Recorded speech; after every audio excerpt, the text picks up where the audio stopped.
on the money. You better have somebody else keeping their eyes on the money. But you got to, when guys were more concerned with being the best in the world, fights get made. And there's different. I think the late 90s was a good era for that. You know, when you had all them great welterweights, you know, they always fighting each other. The hardest one to make, I think, was De La Hoya Trinidad, and that got made. You know, it still got made. Yeah. But them boys was concerned with beating the best in the world, man. And at some point, and I don't point fingers, man, because everybody, whoever's got a fighter's ear, that's who he tends to listen to. And if that guy's a more money guy and concerned with squeezing the every dollar out of every single fight, whatever, you know, they tend to not never take the chances, you know, and then sometimes you don't take the chances and your career passes you up. You know what I'm saying? I had a guy the other day ask me about Paul Sparrow, right? And I said, yeah, I know what it is. He said, he was good. I said, yeah. And he said, what happened? I said, well, look at his record. And he had 40-something fights. I said, now go look at his resume. He never left Pittsburgh, really, because he could sell the tickets there. Once he got a title, it's kind of like he just, that IBF title, his peak, when I ain't saying it was Paul. Paul might have fought anybody.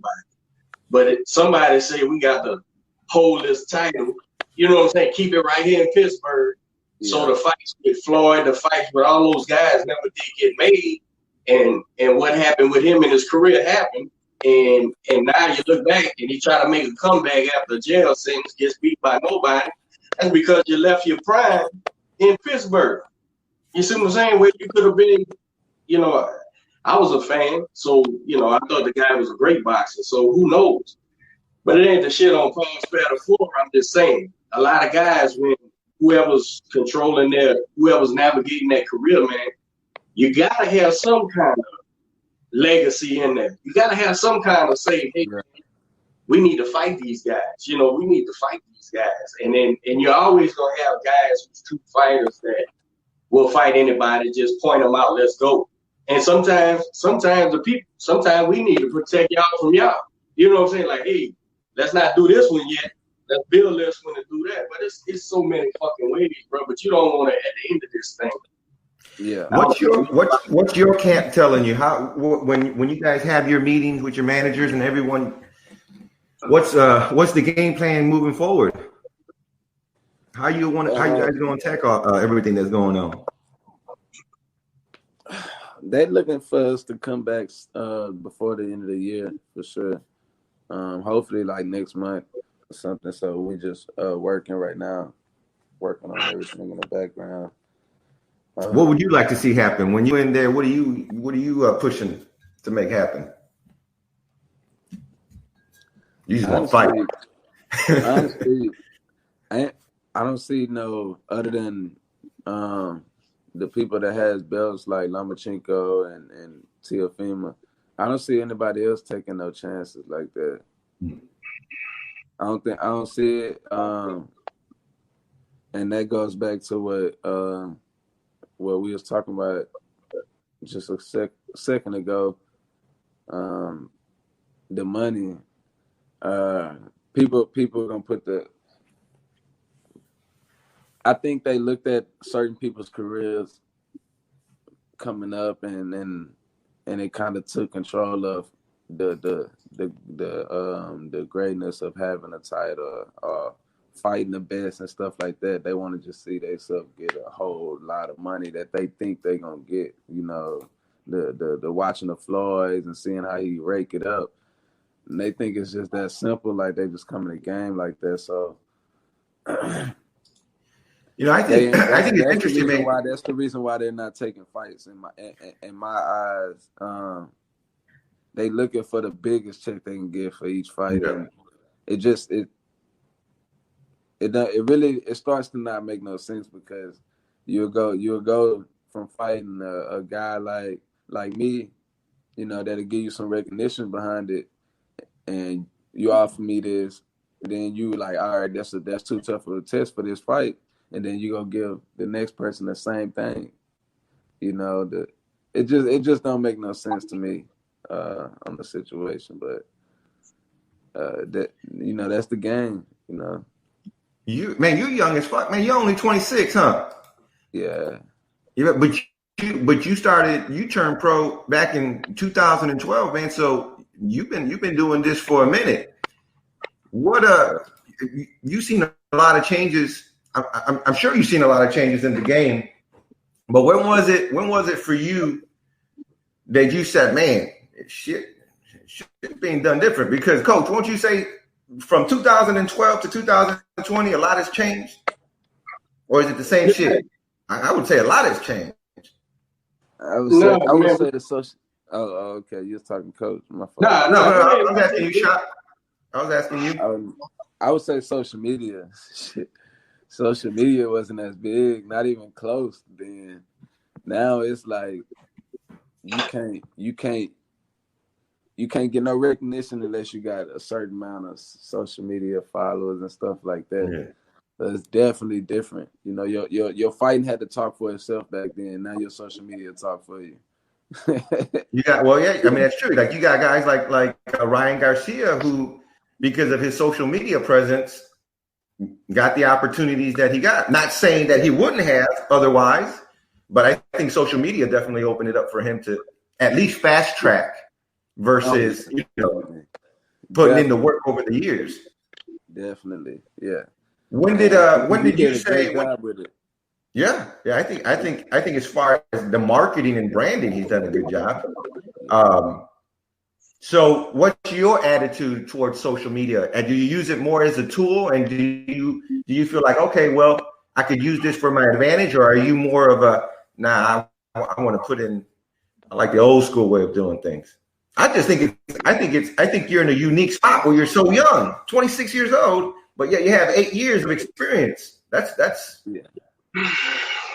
I kind of try to mix it in because, like, I like the old school way. Yeah. And then I gotta mix in the new school way because I don't want to get caught into just the social media thing. So I try to post when it's cool for my fans or like when I feel good, but I try not to be posting all day and stuff like that because I don't want it to take control of, I have to post at this time, or I have to, I'd rather focus on my craft than focus on social media like these guys be doing. That it used to be a simpler form of how you do this thing, but there was gatekeepers that could block you, that could do all those things. And I think with this social media thing, what happened is, like in the record industry and every other industry, guys circumvented that. They able to go around it. But old school got, like, I'm on social media because we do this, and my business is boxing, and I realize it's a tool now, right? Yeah. So I'm on this, but honestly and truly, I liked it better when I didn't get to see Shaq until he was on Friday Night Fights. Then I get to see him be like, oh, let me check this guy out, and then by the time he graduates to fucking HBO or Showtime or something, I'm full on board. But that's just my old school thinking because that's how it was done. But here's the thing though. With circumventing the old school way, you also flooded the fucking market. Now it's everybody's a fighter, and you look and you like, man, I ain't seen a fight yet, but this motherfucker is pity patting mitts and shit and blindfolded. He's blindfolded punching the mitts and shit. But I need to see if this motherfucker can fight, man. Yeah. And a knockout clip is as valuable as they are, and we love to watch them. But let me see if he can box, man. Let me see if you get some trouble. I want to see a guy get some resistance to what he's trying to do and overcome it. So it's twofold. They figured out a way to go around the old school, which when motherfuckers was blocking people, that's shitty. But also now it's flooded the market, bro. It's like I think a lot of these big promotion companies like DAZN, they realize how much of an impact social media has. I mean, you go back and look at that. Look at these influencers. I guess that's what you call them. These YouTubers, and you know they're getting paid millions to fight on the zone. And now I think what I don't know what undercard it's on, but don't you have like Nate Robinson, a retired basketball player, that's going to be fighting Jake Paul? Yeah. Them guys made $1 million to fight, and I still can't tell you their fucking name. Old school people ain't watching that bullshit, man.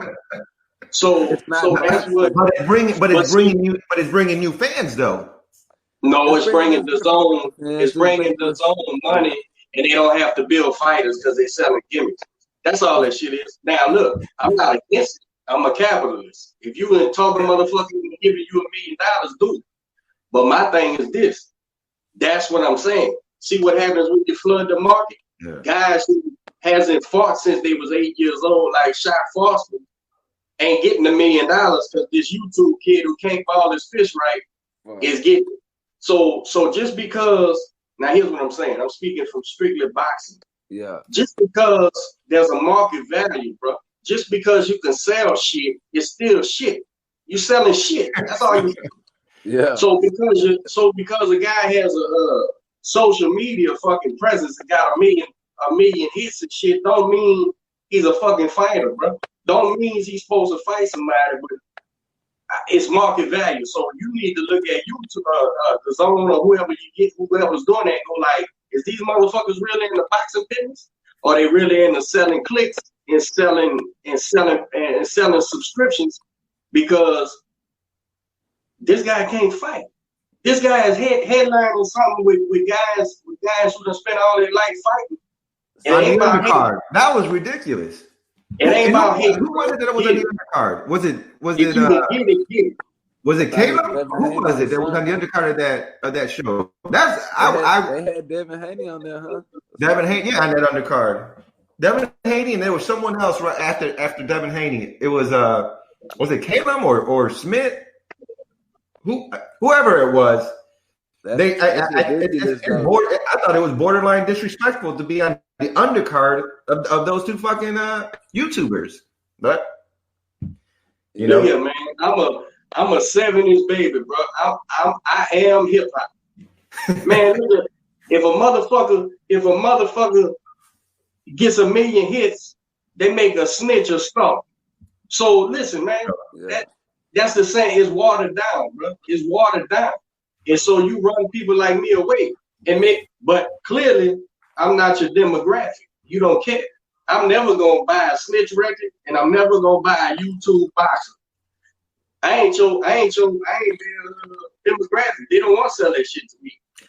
But okay, so hold on. To when you saying that, has boxing purists ever been the demographic? Because it's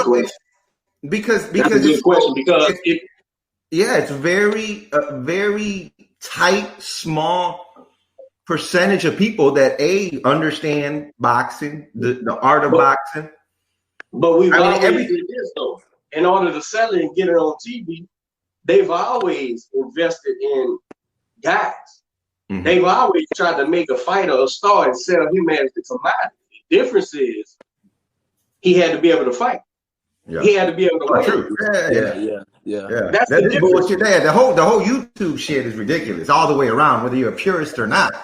If you're a fan, it's fucking ridiculous. Here's what I'm saying. Check this out. I'm a head of a company, and we have a boxing division.